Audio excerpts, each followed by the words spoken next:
നമസ്കാരം. ലോക്സഭാ തെരഞ്ഞെടുപ്പിന്റെ ഫലപ്രഖ്യാപനം വന്നു കഴിഞ്ഞാൽ കേരളം ഭരിക്കുന്ന ഇടതുപക്ഷ ജനാധിപത്യ മുന്നണി വല്ലാതെ പ്രതിസന്ധിയിലാകും.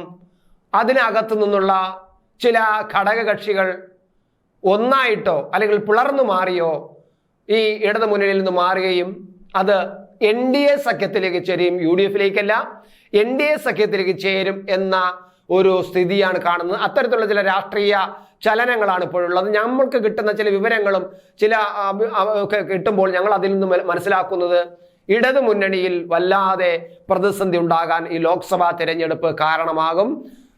ചില പാർട്ടികൾ ഞാൻ നേരത്തെ പറഞ്ഞതിൽ ചിലപ്പോൾ പിളർന്നായിരിക്കും, ചിലപ്പോൾ ഒന്നോടെയും മറ്റ് സഖ്യത്തിലേക്കും അത് കൂടുതലും NDA സഖ്യത്തിലായിരിക്കും പോകാൻ സാധ്യത എന്നും കാണുന്നുണ്ട്.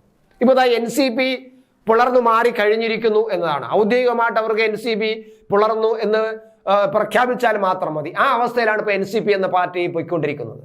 ആലപ്പുഴ ജില്ലയിൽ അവർ രണ്ട് പാർട്ടിയായിട്ട് തന്നെയാണ് പ്രവർത്തിക്കുന്നത്. NCPക്കകത്ത് രണ്ട് MLA, തോമസ് കെ തോമസും അതുപോലെ AK ശശീന്ദ്രനാണ് ഉള്ളത്. AK ശശീന്ദ്രൻ ഇപ്പോൾ മന്ത്രിയാണ്. അദ്ദേഹം മന്ത്രി സ്ഥാനത്ത് രാജിവെച്ച് ഒഴിയണമെന്നും പകരം തോമസ് കെ തോമസിനെ മന്ത്രിയാക്കണമെന്നുള്ള വാദം കഴിഞ്ഞ കുറേ കാലമായിട്ട് ആ പാർട്ടിക്കകത്ത് ചർച്ചയായിക്കൊണ്ടിരിക്കുകയാണ്, വലിയ വിവാദമായിക്കൊണ്ടിരിക്കുകയാണ്, വലിയ വിള്ളലുണ്ടാക്കുകയും അത് കാരണമായിട്ടുണ്ട്. പക്ഷേ PC ചാക്കോ, അതായത് കോൺഗ്രസിൽ നിന്നും ചാടി NCPയിൽ ചേർന്നിട്ട് കേരളത്തിന്റെ ഘടകത്തിന്റെ പ്രസിഡന്റായിട്ട് മാറിയ PC Chacko AK ശശീന്ദ്രനോടൊപ്പമാണ്. AK Saseendran ഗ്രൂപ്പിന്റെ ശക്തമാണ്. അങ്ങനെ PC ചാക്കോയുമായിട്ടുള്ള എതിർപ്പിന്റെ ഭാഗമായിട്ടാണ് തോമസ് കെ തോമസ് ഈ AK ശശീന്ദ്രനെ രാജിവെക്കണമെന്ന് പറയുന്നത്. പക്ഷെ ശക്തമാണ് അവരുടെ ഇടയിലുള്ള അഭിപ്രായ ഭിന്നത.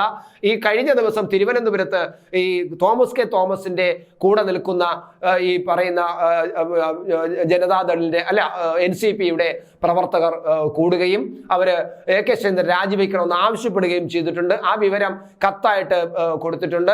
മന്ത്രിസഭയിൽ പിണറായി വിജയന് പലതവണ ഈ ആവശ്യം ഉന്നയിച്ചുകൊണ്ട് കത്ത് കൊടുക്കുകയും ചെയ്തിട്ടുണ്ട്. ഇപ്പോൾ തിരുവനന്തപുരത്ത് ചേർന്ന യോഗം അന്തിമമായിട്ട് രാജിവെക്കണം, ഇല്ലെങ്കിൽ ഞങ്ങൾ ഇതിൽ നിന്ന് LDF എന്ന് മാറും എന്ന തരത്തിലുള്ള ചില സൂചനകൾ നൽകിക്കൊണ്ടുള്ള കത്തുകളാണ് ഇപ്പോൾ ഇടതു മുന്നണി നേതാക്കൾക്കും മുഖ്യമന്ത്രിക്കും അതുപോലെ പാർട്ടിയുടെ സംസ്ഥാന പ്രസിഡന്റായ PC ചാക്കോയ്ക്ക് അവർ കൊടുത്തിരിക്കുന്നത്. എന്തായാലും അതിൽ നിന്ന് മനസ്സിലാകുന്നത് ലോക്സഭാ തെരഞ്ഞെടുപ്പ് കഴിയുമ്പോഴേക്കും NCP കൃത്യമായിട്ടും ഇതേ നിലതാണ് തുടരുകയാണെങ്കിൽ AK ശശീന്ദ്രൻ ഒരു പരാജയമാണെന്ന് ഇപ്പോൾ തന്നെ കണ്ടു കഴിഞ്ഞു. വനം വകുപ്പ് കൈകാര്യം ചെയ്യുന്ന കാര്യത്തിൽ അദ്ദേഹത്തിന് യാതൊരു ശുഷ്കാന്തിയുമില്ല.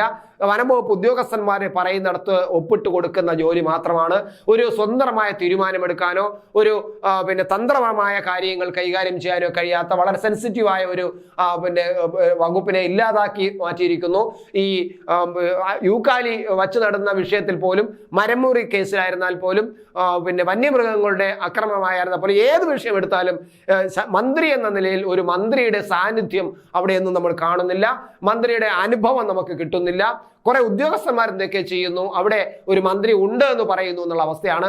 അത് NCP ഈ വിഷയം അവർ വളരെ കാര്യമായിട്ട് ചർച്ച ചെയ്യുകയും തോമസ് കെ തോമസിനെ തിരിച്ച് മന്ത്രിയാക്കണമെന്ന് ആവശ്യപ്പെടുകയും ചെയ്യുന്നുണ്ട്. അങ്ങനെ ഈ ലോക്സഭാ തെരഞ്ഞെടുപ്പ് കഴിയുമ്പോൾ ഇതേ നില തുടരുകയാണെങ്കിൽ മിക്കവാറും തോമസ് കെ തോമസിന്റെ ഭാഗത്ത് നിന്നും ഒരു തീരുമാനം ഉണ്ടാകാനും ഒരു പാർട്ടി പിളർന്നു പോകാനും ഒരു സാധ്യതയുണ്ട് എന്നുള്ളതാണ്. അതുപോലെ തന്നെ ഇടതു മുന്നണിയിൽ NCP പോലെ തന്നെ അസംതൃപ്തരായി നിൽക്കുന്ന പല ഘടകങ്ങളുണ്ട്. പ്രധാന ജനതാദൾ ഘടകങ്ങൾ പരസ്പരം യോജിക്കുന്നു.